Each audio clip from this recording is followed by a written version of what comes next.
क्या फिल्में देखने से इंग्लिश इम्प्रूव हो सकती है? अगर आप इंग्लिश मूवीज़ देखें या इंग्लिश टीवी सीरीज़ देखें तो क्या आपकी इंग्लिश इम्प्रूव होगी?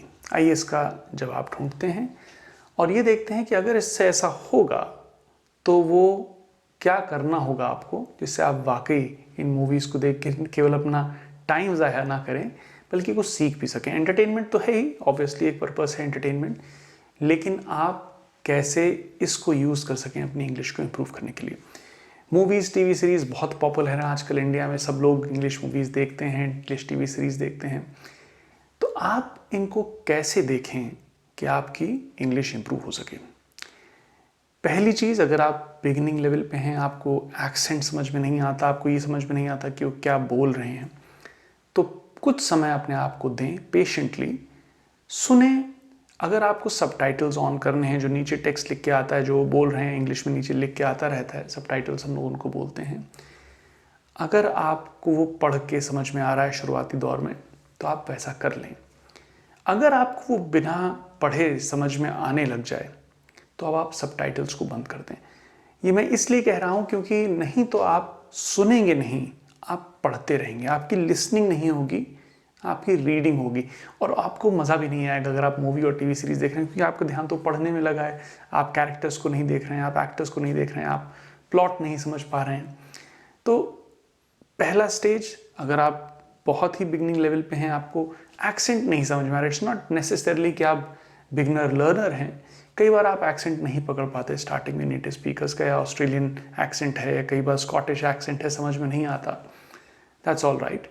आप पढ़ के स्टार्टिंग कर लें, लेकिन जैसे जैसे आपको समझ में चीज़ें आने लगें बिना पढ़े, आप तुरंत स्विच कर जाइए बिना सबटाइटल्स के। सबटाइटल्स के बिना अब आप मूवी देख रहे हैं, आप धीरे धीरे समझ रहे हैं, आपको चीज़ें समझ में आ रही हैं। शुरुआत में हो सकता है कुछ चीज़ें समझ में ना आए, कुछ चीज़ें स्किप होती जाएं, लेकिन आप पेशेंटली समझते रहें। अब मूवीज़ में सबसे अच्छी बात क्या होती है कि उसमें एक कॉन्टेक्स्ट होता है, उसमें एक प्लॉट होता है, उसमें चीज़ें ऐसे होती हैं कि कहीं ना कहीं आपको समझ में आ रही होती हैं, क्योंकि वो ऐसे गठित होता है, ऐसे बनाया जाता है, ऐसे असेंबल की जाती है मूवी कि आपको समझ में आ रहा होता है कि हो क्या रहा है। ये एक बहुत ही बेनिफिशियल पॉइंट है, क्योंकि कई बार अगर आप कुछ चीज़ें नहीं भी समझ पाएंगे तो भी आपको समझ में आता रहेगा कि मोर और लेस स्टोरी कहाँ जा रही है। तो कोई आप बहुत भ्रमित नहीं हो जाएंगे, कहीं आप खो नहीं जाएंगे कि यार एक दो वर्ड नहीं समझ में आया तो बहुत परेशान हो गए। मैं ये नहीं कहूँगा आपसे कि आप नोटबुक लेके बैठें और एक एक वर्ड लिखते जाएं, प्रैक्टिकली पॉसिबल नहीं है। और मुझे लगता है जब मूवी की या किसी टीवी सीरीज़ की एंटरटेनमेंट वैल्यू ख़त्म हो जाएगी तो शायद आप उससे सीख भी नहीं पाएंगे। तो पहली चीज़ तो आप ये मूवीज़ और ये देख रहे हैं एंटरटेनमेंट के लिए, अगर आप इनसे एंटरटेन ही नहीं हो पाएंगे तो आप सीखेंगे कैसे? क्योंकि ये लर्निंग बहुत सबकॉन्शियस लेवल पे होती है। ये लर्निंग ऐसी नहीं है जो आप बहुत कॉन्शियसली बैठ के लर्न कर रहे हैं, ये क्लासरूम लर्निंग से बहुत अलग है। तो ये मत सोचिए कि आप नोटबुक लेके बैठेंगे, मतलब अगर आपको करना चाह रहे हैं तो मैं रोक नहीं सकता आपको, लेकिन नोटबुक लेके बैठे हैं, एक वर्ड देखा, अगर कोई वर्ड उन्होंने बोला आपने लिख लिया, फिर पॉज किया, फिर वर्ड का मीनिंग देखा, फिर मैं सजेस्ट नहीं करूँगा ऐसा।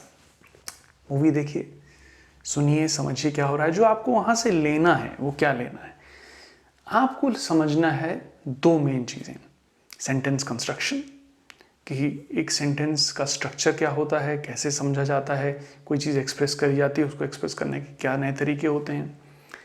दूसरी चीज़ आपको समझनी है किसी सेंटेंस में स्ट्रेस का क्या रोल है।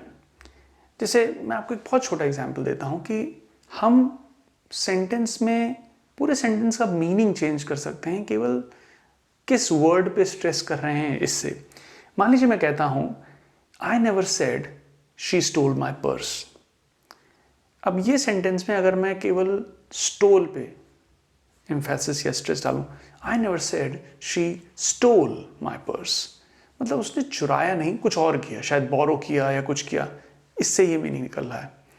अब अगर मैं पर्स पे स्ट्रेस डालूं, I never said she stole my purse, इसका मतलब पर्स नहीं चुराया, कुछ और चुराया, शायद पैसे चुराए, घड़ी चुराई, क्या चुराया पता नहीं, बट पर्स नहीं चुराया। मैंने कभी नहीं कहा कि उसने मेरी घड़ी चुराई, उसने कुछ और चुराया।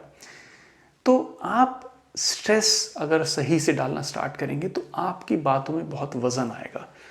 ये 2 चीज़ें आप बहुत अच्छे से प्रैक्टिस कर सकते हैं जब आप मूवीज़ या टीवी सीरीज़ देखते हैं। और बहुत सारी चीज़ें, आप एक्सेंट समझ सकते हैं। मैं ये तो नहीं कहूँगा कि आप आर्टिफिशियल एक्सेंट एक्वायर करें, आप चाहें तो कर सकते हैं, but not very highly recommended, क्योंकि एक सीरीज़ में अलग एक्सेंट होगा, दूसरे में कुछ और होगा, आप कंफ्यूज हो सकते हैं। तो ये 2 चीज़ें एक्वायर करने की कोशिश करें, और I am very sure definitely ऐसा होता है। बहुत सारे लोगों को मैंने देखा है, मूवीज़ से, टीवी सीरीज़ से, म्यूज़िक से आप अपनी लैंग्वेज को बहुत हद तक इम्प्रूव कर सकते हैं। I hope this is helpful, और कहीं कोई डाउट बना रह गया हो, please let me know in the comments. I hope this helps. Take care.